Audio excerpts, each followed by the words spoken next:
Book of Esper के इस episode की स्टार्टिंग में जू फैन जियाओ युनसेन की तरफ अपने फिस्ट से अटैक करने के लिए आगे बढ़ता है और इस समय जू फैन रेन जियाओ येन का ब्लड निकालने के लिए तैयार हो चुका था। ये देखकर जियाओ युनसेन भी रिट्रीट करता है अपने फिंगर्स का यूज करके और रिलीज करता है गोल्डन ग्लो स्वॉर्ड एनर्जी को जू फैन की तरफ। उस स्वॉर्ड एनर्जी को पावर को देखकर जू फैन को भी अच्छे से पता था डिस्टेंस बनाए रखने से उस बूढ़े आदमी को फायदा मिलेगा और इस समय जू फैन ने चूज किया था जू फैन उस अटैक को ब्लॉक नहीं करेगा। और देन वैसे ही जू फैन के चारों तरफ डेसिमेटिंग गोल्डन ग्लो निकलने लगता है। वैसे ही जूफेन यूज करता है divine I of the world के फर्स्ट स्टेज को और देन वैसे ही जूफेन अपने पंच के साथ में जियाओ युनसेन के पास में पहुंच जाता है और इस समय जियाओ युनसेन बहुत ज्यादा ब्रूटल पावर को महसूस कर पा रहा था और वो ब्रूटल पावर उस पर प्रहार कर रही है और देन इसी की वजह से उसने एक बार फिर से अपनी स्वर्ड रीचिंग स्वर्ड को बाहर निकाला। ऊपर से एक बार फिर से तलवार ने हमला किया जूफेन के ऊपर, लेकिन इस बार ये बहुत करीब से था और जूफेन ने इस अटैक को डॉज कर लिया था जिसकी वजह से उनके पीछे डिस्टेंस हो चुकी थी। जू फैन ने उनके अटैक को ब्लॉक कर लिया था और पहले की तरह फिर से वो लोग दोबारा से एक डेड लॉक में फंस चुके थे जिससे कि जो जियाओ युनसेन था वो भी पीछे हट गया और इससे जियाओ युनसेन को ही हेल्प हुई थी चाहे वो इस अटैक को रोके या ना रोके। एक बार फिर से जू फैन के सामने दो कठिन विकल्प रखे गए। रिजल्ट को जानते हुए जियाओ युनसेन कुछ दूरी बनाने के लिए तैयार था क्योंकि जू फैन की कोई भी चॉइस उसे एक मौका दे सकता था और वो बस बार बार ऐसे ही दूर चला जाता और अपनी स्वॉर्ड एनर्जी से जू फैन के ऊपर अटैक करता। जू फैन का क्रूर दाहिना हाथ एक बार फिर खेल में आया उसकी उम्मीदों से परे। इस समय जू फैन तलवार को रोकने के लिए दृढ़ था। इस समय जू फैन के चेहरे पर एक अजीब सी मुस्कान थी। उसे देखकर जियाओ युनसेन बेचैन हो गया। जू फैन के दाहिने हाथ और तलवार एनर्जी के बीच जो इस समय संपर्क बना हुआ था उसको देख रहा था। हमला जू फैन के माध्यम से हुआ। उस तलवार के उसने फिर से टुकड़े कर दिए और उसे नष्ट कर दिया। ये देखकर जियाओ युनसेन हैरान होकर दूर जाने के लिए दौड़ा और दूर जाते हुए अपने मन में कहता ये क्या हो रहा है। उसके मुक्के से मेरी हेवन रीचिंग स्वॉर्ड रुक जानी चाहिए थी तो उसने ऐसा क्यों नहीं किया।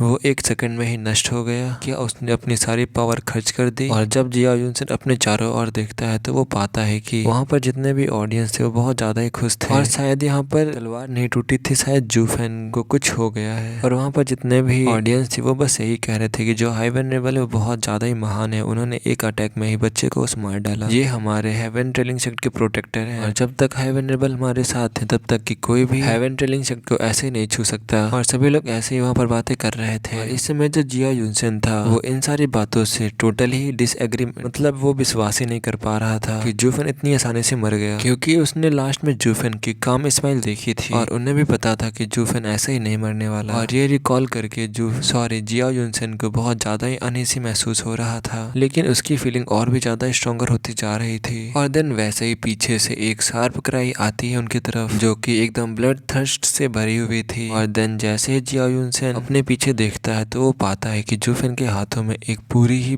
पिच ब्लैक ब्लेड जू फैन के हाथों में है। और ये देखकर जियाओ युनसेन सरप्राइज हो गया। और इस समय जियाओ युनसेन ने अपनी सहज बुद्धि से काम लिया और अपने युआन की से अटैक करने के लिए अपनी दो उंगलियां बाहर निकाली, लेकिन वैसे ही वो उंगलियां जियाओ युनसेन के सामने ही उड़ गई। इस समय जू फैन उसके सामने आ चुका था। जू फैन की अजीब मुस्कान देखकर वो बहुत ज्यादा ही हैरान हो गया। और वैसे ही जू फैन कहता है जियाओ युनसेन तुम नरम हो गए। इस समय जियाओ युनसेन का माथा हिल गया, उसे नीचे से दर्द महसूस हुआ। उसने जो देखा उससे उसे आह भरनी पड़ी और वो भी दूसरे सोल हार्मनी एक्सपर्ट्स की तरह दो पार्ट्स में डिवाइड हो गया। उस पिच ब्लैक स्वॉर्ड ने उसके पेट और उसकी आत्मा दोनों को ही काट डाला। देन वैसे ही उस स्वॉर्ड को देखकर जो जियाओ युनसेन होता है वो कहता है डबल ड्रैगन मैनर की दिव्य तलवार वॉल्टिंग स्वॉर्ड। जियाओ युनसेन के मुंह से खून निकल रहा था, फिर भी वह काफी शांत दिख रहा था। वैसे ही जू फैन अपना सिर हिलाते हुए कहता है तुम इस बारे में बात कर रहे हो, आखिर तुम्हें किसने मारा जबकि तुम पहले ही मर चुके हो। देन वैसे ही जो जियाओ युनसेन होता है वो हंसते हुए कहता है बेशक, क्योंकि heaven reaching sword double dragon manor में प्रशिक्षण के दौरान प्राप्त हुई थी, मुझे इस दिव्य तलवार से 100 मीटर की दूरी पर खड़े होकर इसे महसूस करने का मौका मिला था। हालांकि मैं इसके वर्तमान मतलब अभी के ऑरा को नहीं जानता, इसका ऑरा पहले के ऑरा से एकदम ही डिफरेंट है, लेकिन मैं इसके स्वरूप से बता सकता हूँ। जियाओ युनसेन मुस्कुराया, मेरा कौशल मेरी स्किल्स स्पिरिचुअल वेपन्स को कुछ समय के लिए रोक सकता है, लेकिन इसे केवल डिवाइन वेपन्स ही इसे काटने में सक्षम है। जू फैन वैसे ही कहता है तुम्हारी शक्ति और तुम्हारा दिल दोनों ही ऊंचे हैं और अगर आप चालाकी ना करते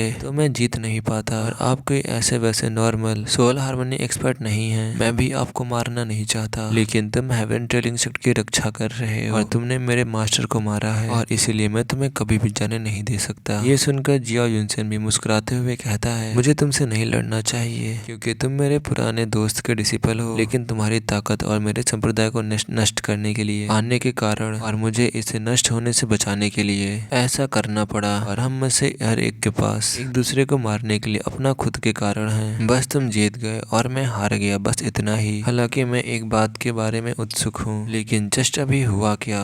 देन जूफेन भी उसे देखता है कि ये मरने वाला है, तो जूफेन भी उसे बताता है, मेरे पास बहुत सारे ग्रेटफुल स्किल्स हैं और उनमें से एक स्किल ये भी है कि मैं कोई भी एक जगह को पैदा कर सकता हूँ और भ्रम को बना सकता हूँ। लेकिन तुमने जो काटा था वो सिर्फ एक केवल और केवल भ्रम था, और जब मैं उस स्थान के पीछे था और देन इस इल्यूजन को पैदा करके और जब मुझे आपके ऊपर अटैक करने का मौका मिला तो मैंने वैसा ही कर दिया। देन वैसे ही जियाओ युनसेन ये सुनने के बाद कहता है, मैं देख सकता हूँ कि दुनिया में इस तरह का भी एक स्ट्रेंज स्किल है। देन दोबारा से जियाओ युनसेन जूफेन से कहता है, ऐसी स्किल्स वेस्टर्न लैंड्स में कभी नहीं देखा गया और मैं ये बात श्योरिटी से कह सकता हूँ कि इस पूरी दुनिया में एक भी इसका यूजर नहीं है जो इस तरह की स्किल का यूज करता हो, खासकर वह बूढ़ा आदमी। उसके पास भी ऐसी स्किल नहीं है। लेकिन तुमने कहा था कि तुम उस बूढ़े आदमी के डिसिपल हो, लेकिन क्या तुम मुझे बता सकते हो कि तुम्हारा असली मास्टर कौन है। देन वैसे ही जूफिन बताता है, जो एल्डर युवान है वो मेरे दाव के मास्टर हैं, जिनका मैं बहुत ज्यादा ही सम्मान करता हूँ और प्रशंसा करता हूँ। जबकि जिस मास्टर ने मुझे अपनी स्किल दी है वह कोई और है। वो एक रिक्लूसिव एक्सपर्ट है, मतलब एकांत प्रिय एक्सपर्ट है, जिसे अकेले में रहना पसंद है, वो वैसा एक्सपर्ट है। मुझे नहीं पता कि वो मर चुका है या जीवित है, लेकिन मुझे यकीन है वो बहुत ज्यादा ही मजबूत है, जो पहले से ही जेनेसिस स्टेज में है। उसके लिए ये सब कुछ एक चींटी से ज्यादा कुछ भी नहीं है, और इसके बावजूद वो सेंट्रल एरिया के इनविंसिबल स्वॉर्ड से भी बेहतर है। जब जियाओ युनसेन ये सुनता है तो वैसे ही वो कहता है, क्या इनविंसिबल सिर्फ एक इग्नोरेंट फूल ही ऐसा कह सकता है। देन वैसे ही जूफिन मॉक करते हुए कहता है, जो वो मास्टर है मेरा, वो उसे भले ही मौत के घाट भी क्यों ना उतारते तब भी वो खुद को अजय घोषित नहीं करेगा। ये सुनकर जियाओ युनसेन कांप उठा और आप भरते हुए कहा, इतने पावरफुल मास्टर के होने के बावजूद भी आखिरकार हम लोग तुम्हें अपमानित करने के लिए क्यों ही गए, और भले ही तुम मर जाते, और अगर तुम मर जाते तुम्हारा मास्टर तुम्हारा बदला लेने के लिए जरूर आता, और वेस्टर्न लैंड में उसे कोई भी नहीं रोक पाता, और उसे रोकने के लिए जो कोई भी आता वो सब कुछ नष्ट हो जाता। मैंने अपना सब कुछ दे दिया है और मुझे कोई पछतावा नहीं है।